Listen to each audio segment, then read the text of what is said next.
Assalamu alaikum, my brother and sisters. Hope you all are doing great and amazing. Welcome to my YouTube channel Anatomy by MNBT.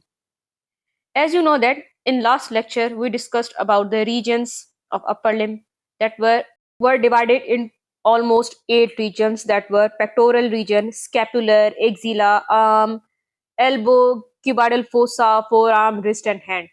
We discussed each region separately in details. Today we will discuss about the joints of upper limb. From proximal to distal, varying amount of joints in upper limb, such as sternoclavicular joint, very proximal, sternoclavicular joint, then acromioclavicular, glenohumeral joint, elbow joint, proximal radioulnar, distal radioulnar, wrist joint,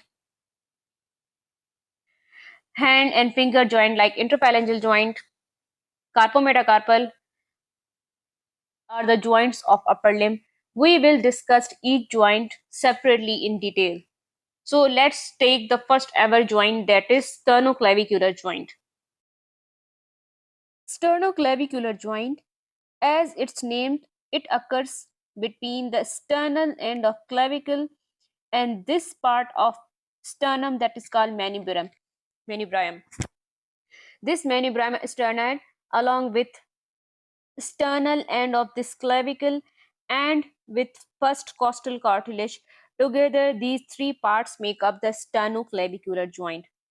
While this joint is synovial type of joint with double plane variety, because it has double plane made by this fibrocartilage that is present between two articular surfaces. This fibrocartilage is basically, you can see this is S shaped, hence it divides the joint cavity into two aspects, that is medial aspect and lateral aspect. That is why this is called synovial joint double plane variety. And you can see this joint is enclosed in a fibrous tissue that is called the capsule of the joint, which is attached to the margins of articular surfaces and encloses the joint. Sternoclavicular joint is supported by a strong sternoclavicular ligament that surrounds the joint anteriorly and posteriorly and provide stability to the joint. While there is another accessory ligament that is called costoclavicular ligament that is present at its inferior aspect at the junction of first rib and the first costal cartilage to the inferior surface of this clavicle. You can see this ligament is called costoclavicular ligament. It also provides stability to the joint. The joint is nourishes by the membrane that surrounds the joint cavity. This membrane is called synovial membrane. It nourishes the joint. Nerve supply of the joint is via two nerves. Those are the supraclavicular nerve and nerve to subclavius muscle. Both of these nerves supply the joint. While there are no any particular visible movement occur at this joint, but there are forward and backward movement of clavicle on this manubrium sterni occurs at this medial aspect of the joint, while there is another elevation and depression of the clavicle on manubrium sterni on this lateral aspect of the joint cavity. Let's give a quick review of sternoclavicular joint. Sternoclavicular joint that occurs between the sternal end of this clavicle and manubrium part of this sternum, that is called manubrium sterni, and the first costal cartilage. Together, these three parts make up the sternoclavicular joint.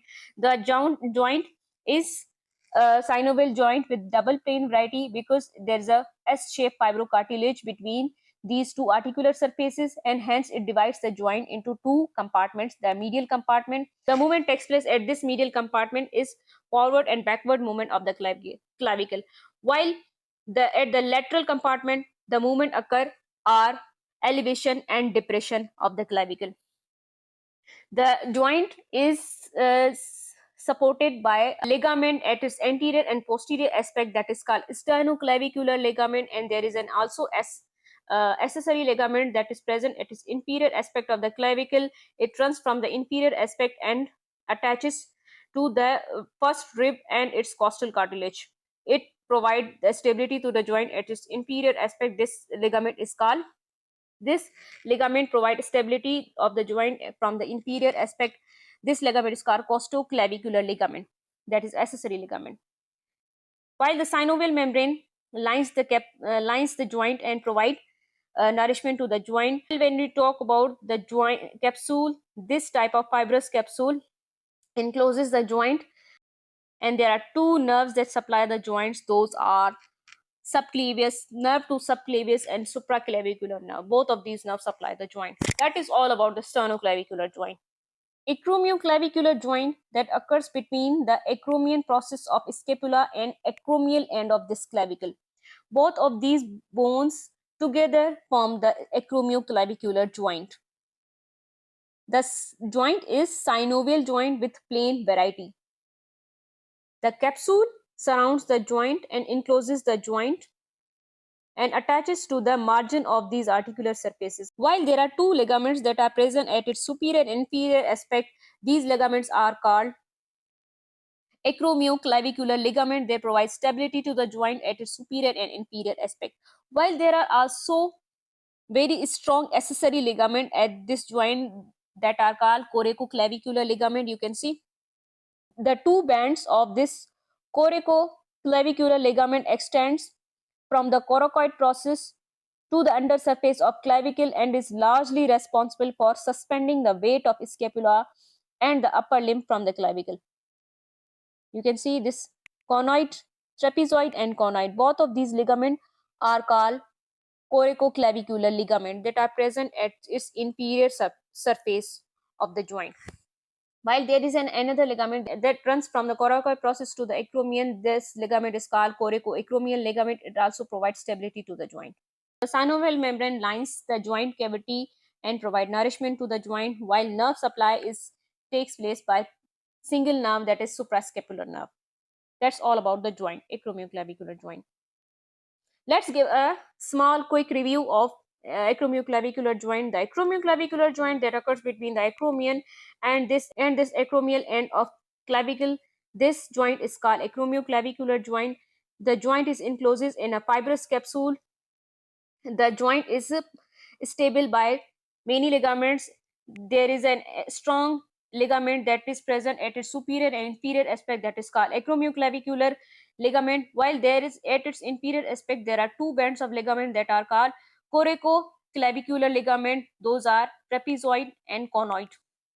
While there is on its inferior aspect, there is another ligament that provides stability to the joint, that is coracoacromial ligament that runs from coracoid process to the base of acromion. While there is no any particular movement takes place at this joint, only small amount of gliding movement takes place at this joint. That is all about the acromioclavicular joint.